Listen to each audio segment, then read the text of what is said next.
सबसे पहले मैं आपको बताता हूं कि पीपीएफ अकाउंट क्या होता है और कैसे काम करता है। पीपीएफ अकाउंट में आपको हर साल पैसे जमा करने होते हैं 15 साल तक। आप चाहें तो मंथली भी पे कर सकते हैं, क्वार्टरली, हाफ ईयरली, ईयरली, जैसे चाहें आप वैसे पैसे जमा कर सकते हैं, लेकिन आपको हर साल जमा करना होगा। 15 साल लगातार आपको जमा करना होगा। 15 साल बाद आपको आपका मैच्योरिटी अमाउंट मिल जाएगा। पीपीएफ अकाउंट में सबसे इंपॉर्टेंट बात यह है कि यहाँ पे कोई भी एज लिमिट नहीं होती। किसी भी उम्र का व्यक्ति के नाम से पीपीएफ अकाउंट ओपन हो सकता है और उसमें पैसे जमा हो सकते हैं।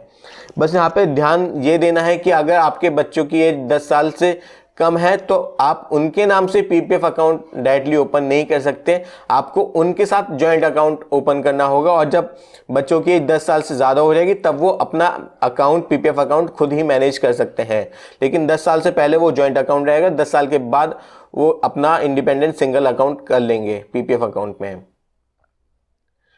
पीपीएफ अकाउंट में मिनिमम डिपॉजिट एक साल में जो होती है वो 500 रुपये है और मैक्सिमम डिपॉजिट लिमिट एक साल की है 1.5 लाख रुपए। मतलब कोई भी व्यक्ति एक साल में कम से कम 500 रुपये तो जमा करना ही होगा और मैक्सिमम एक साल में 1.5 लाख रुपए से ज़्यादा जमा नहीं कर सकते। इसका मतलब ये है कि किसी भी वर्ग का व्यक्ति, मतलब चाहे वो गरीब हो, मिडिल क्लास का हो या अमीर इंसान हो, हर वर्ग का व्यक्ति पीपीएफ अकाउंट में पैसे जमा कर सकता है, इन्वेस्टमेंट कर सकता है। लेकिन बस ध्यान ये देना है कि मिनिमम 500 रुपये और मैक्सिमम 1.5 लाख रुपए ही जमा हो सकते हैं। अब यहाँ पे मैं आपको एक चीज़ और बता देता हूँ जो सबसे ज़्यादा लोग पूछते हैं कि क्या फ्लेक्सिबल डिपॉजिट हो सकता है। जी हाँ, आप पीपीएफ अकाउंट में फ्लेक्सिबल डिपॉजिट कर सकते हैं। मान लीजिए किसी महीने आपने 500 कर दिए, किसी महीने 5,000, किसी महीने 10,000, किसी महीने आपने 2,000 रुपये कर दिए, या किसी साल आपने 1 लाख रुपये कर दिए, किसी साल आपने 10,000 रुपये कर दिए, किसी साल आपने 50,000 रुपये कर दिए। लेकिन जो मिनिमम लिमिट है और मैक्सिमम लिमिट है उसका ध्यान रखना है, और ये 1 साल की लिमिट है। 1 साल की मिनिमम लिमिट है 500 रुपये, मतलब कम से कम आपको 500 रुपये तो 1 साल में जमा करना ही है, चाहे वो महीने के करें आप या हाफ ईयरली, क्वार्टरली या ईयरली। और मैक्सिमम आप 1 साल में 1.5 लाख रुपए कर सकते हैं। अब ये जो मैंने लिमिट बताई थी आपको, मिनिमम 500 और मैक्सिमम 1.5 लाख रुपए, ये आप चाहे तो साल में 1 बार करें या साल में 12 बार। मैक्सिमम लिमिट 12 बार की है और मिनिमम लिमिट 1 बार की। या इसका मतलब ये है कि आप अपना जो पीपीएफ अकाउंट का पैसा जो आपको जमा करना चाहते हो, आप कम से कम 1 बार में जमा कर सकते हैं या मैक्सिमम 12 बार में ही जमा कर सकते हैं। अब बात कर लेते हैं पीपीएफ अकाउंट के जो टेन्योर के बारे में। तो यहाँ पे पीपीएफ अकाउंट 15 साल का होता है और ये पूरा 15 साल का लॉक इन भी होता है। हालांकि 15 साल पूरा होने के बाद आप 5-5 साल के लिए इसको एक्सटेंड भी कर सकते हैं, जितनी बार चाहो उतनी बार एक्सटेंड कर सकते हैं 5-5 साल के लिए। मान लीजिए आपने स्टार्टिंग में तो 15 साल का ही करना पड़ेगा पीपीएफ अकाउंट में डिपॉजिट। 15 साल के बाद आप चाहते हो अगले 5 साल के लिए और डिपॉजिट करना है, इन्वेस्टमेंट करना है, तो आप 5 साल और बढ़ा सकते हैं। उसके बाद आप अगर बढ़ाना चाहें तो उसके आगे भी 5-5 साल के लिए बढ़ा सकते हैं।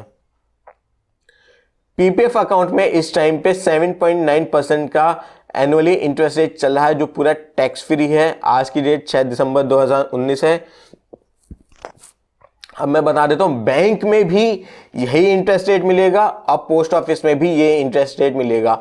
बैंक के पीपीएफ में और पोस्ट ऑफिस के पीपीएफ में कोई डिफरेंस नहीं होता। अब सबसे इंपॉर्टेंट चीज़ मैं एक चीज़ बता देता हूँ, लोगों को बहुत ज़्यादा कन्फ्यूजन होता है। लोग पीपीएफ को ईपीएफ या पीएफ जैसा ही, मतलब पीपीएफ को ईपीएफ और पीएफ ही समझते हैं, ऐसा नहीं है।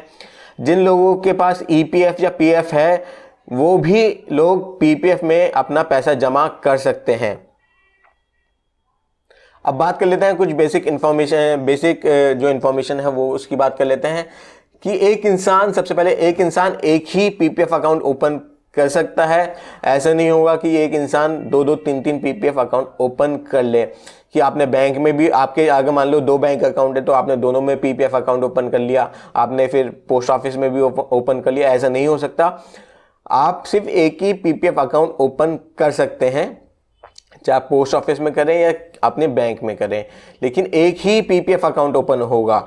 और कोई भी यहाँ पे जॉइंट अकाउंट ओपन नहीं होगा, सिवाय जो मैंने आपको बताया था कि 10 साल से छोटे अगर बच्चे हैं तो उनके साथ ही आप जॉइंट अकाउंट ओपन कर सकते हैं। लेकिन जब उनकी भी एज 10 साल हो जाएगी तो जॉइंट अकाउंट बंद हो जाएगा, सिंगल अकाउंट आपको इंडिविजुअल अकाउंट करना पड़ेगा। पीपीएफ अकाउंट में आपको लोन फैसिलिटी भी मिल जाती है, और अगर मान लीजिए आप प्री मैच्योर क्लोजर भी हो सकता है आपका पीपीएफ अकाउंट का। ये सिर्फ एक छोटी सी कंडीशन है कि या तो बहुत सीरियस कोई बीमारी हो जाती है, या बच्चों की हाई एजुकेशन के लिए, या कोई भी बहुत ही इंपॉर्टेंट और सीरियस अगर कंसर्न आता है तो ही आप अपना पीपीएफ अकाउंट बीच में बंद कर सकते हैं। अदरवाइज बीच में बंद नहीं होगा। 15 साल का लॉक इन होता है पीपीएफ अकाउंट में, यानी पब्लिक प्रोविडेंट फंड में। आप पीपीएफ अकाउंट में पैसा अपना कैश में भी जमा कर सकते हैं, चेक से भी, और ऑनलाइन भी पे कर सकते हैं। इसमें आप अपने नॉमिनी को भी, किसी को अपना नॉमिनी बनाइए, चाहे अपने बच्चों को बनाइए, अपनी वाइफ को बनाइए, पेरेंट्स को बनाइए, लेकिन नॉमिनी ज़रूर बनाइए। आप अपने पीपीएफ अकाउंट को एक ब्रांच से दूसरी ब्रांच, या पोस्ट ऑफिस की एक पोस्ट ऑफिस से दूसरी पोस्ट ऑफिस ब्रांच से भी ट्रांसफ़र कर सकते हैं। अब बात कर लेते हैं टैक्सेशन की, जो सबसे इंपॉर्टेंट बात आती है, मैंने आपको स्टार्टिंग में भी बताया था। यहाँ पे आपको सबसे पहले 1.5 लाख रुपए तक की लिमिट है, और 80C में आपको फ़ायदा मिल जाता है। हर इंसान यहाँ पे 80C के बारे में जानता है। दूसरा, जो भी आप इंटरेस्ट अर्न करोगे वो पूरा टैक्स फ्री होता है, वहाँ पे कोई टैक्स नहीं लगेगा। साथ ही साथ जो आपको मैच्योरिटी अमाउंट मिलेगा वो भी पूरा टैक्स फ्री होगा। अब बात कर लेते हैं कि पीपीएफ अकाउंट में कितना पैसा जमा करने पे आपको कितना मैच्योरिटी अमाउंट मिलेगा और कितना इंटरेस्ट मिलेगा। तो यहाँ पे अगर आप 10,000 रुपये साल का जमा करते हैं पीपीएफ अकाउंट में, चाहे पोस्ट ऑफिस में करें या बैंक में करें, अगर आप 10,000 रुपये साल का जमा करते हैं, ईयरली पे करते हैं, और यहाँ पे मैं मान के चल रहा हूँ एक बार में ही आप पे करते हैं, तो और 15 साल के लिए करना पड़ेगा आपको, तो 7.9% जो इस टाइम पे पीपीएफ का इंटरेस्ट रेट चल रहा है, उसके हिसाब से आपका टोटल डिपॉजिट हो जाता है 1.5 लाख रुपये। और टोटल इंटरेस्ट जो आपको मिलेगा वो मिलेगा आपको 1,40,700 रुपये का, और टोटल मैच्योरिटी जो मिलेगी वो आपको 2,90,700 रुपये की मिलेगी। इंटरेस्ट जो मिलेगा वो भी टैक्स फ्री होगा, मैच्योरिटी अमाउंट भी टैक्स फ्री होगा, और यहाँ पे जैसे आपने 10,000 रुपये साल का जमा करते हैं, मतलब एक बार में ही, तो भी वो आपको 80C में बेनिफिट मिलेगा। अब बात कर लेते हैं, अगर आप 25,000 रुपये एक बार में जमा करते हैं, हर साल जमा करते हैं। यहाँ पे मैं एक चीज़ क्लियर कर लेता हूँ, जैसे यहाँ पे मैंने पहले 10,000 रुपये का बताया था, यहाँ पे एक बार में ही आपको पे करना होगा इस एग्जांपल के हिसाब से, और 15 साल तक हर साल आपको 10-10 हज़ार रुपये जमा करना होगा, तब आपका ये अमाउंट बैठेगा 2,90,000 रुपये का। अगर आप एक बार में ही 25,000 रुपये जमा करते हैं, हर साल जमा करते हैं 15 साल तक, तो 7.9% के हिसाब से आपका टोटल डिपॉजिट हो जाता है 3,75,000 रुपये का, और मैच्योरिटी आपको मिलेगी लगभग 7,26,700 रुपये की। ये पूरा टैक्स फ्री होगा। अगर आप 50,000 रुपये एक बार साल में एक बार जमा करते हैं, और 15 साल तक हर साल जमा करते हैं, तो आपको टोटल डिपॉजिट हो जाता है 7,50,000 रुपये का, और मैच्योरिटी अमाउंट आपको मिलेगा 14,53,500 रुपये की। वहीं अगर आप 1 लाख रुपये हर साल जमा करते हैं 15 साल तक, और ये 1 लाख आपको एक बार में ही पे करते हैं, तो उसके हिसाब से है ये कैलकुलेशन, तो टोटल डिपॉजिट हो जाता है आपका 15 लाख रुपए का, और आपको मैच्योरिटी पे मिलेगा लगभग 29,07,000 रुपये। ये पूरा टैक्स फ्री होगा। अगर आप 1.5 लाख रुपए जमा करते हैं एक बार में ही, और हर साल जमा करते हैं 15 साल तक, जो कि मैक्सिमम लिमिट है 1.5 लाख रुपये, तो आपका टोटल डिपॉजिट हो जाता है 22,50,000 रुपये का, और मैच्योरिटी अमाउंट जो आपको मिलेगी वो हो जाती है लगभग 43,60,500 रुपये की। अब यहाँ पे मैं आपको 2 चीज़ बताना चाहता हूँ। आप चाहो तो यहाँ पे एक्सटेंड कर सकते हो 15 साल बाद, 15 साल पूरा होने के बाद 5-5 साल के लिए। दूसरी चीज़ मैं यहाँ पे बताना चाहता हूँ, जैसे यहाँ पे मैंने मिनिमम माना था 10,000 रुपये से कैलकुलेशन स्टार्ट करी थी, आप चाहो तो 5,000 या 1,000 रुपये से भी कर सकते हैं। आप मंथली, हाफ ईयरली, क्वार्टरली भी कर सकते हैं। उनके लिए मैं अलग से वीडियो बना दूंगा। इस वीडियो में मैंने इसलिए नहीं बताया क्योंकि वीडियो बहुत लंबी हो जाती।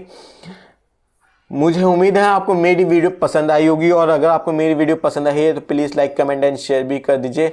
और अगर अभी तक आपने हमारे चैनल को सब्सक्राइब नहीं किया है तो प्लीज़ सब्सक्राइब कर दीजिए, साथ में बेल बटन को भी दबा दीजिए। मैं आपके लिए इन्वेस्टमेंट रिलेटेड वीडियोस लाता रहूँगा। Thank you so much, have a nice day, bye bye.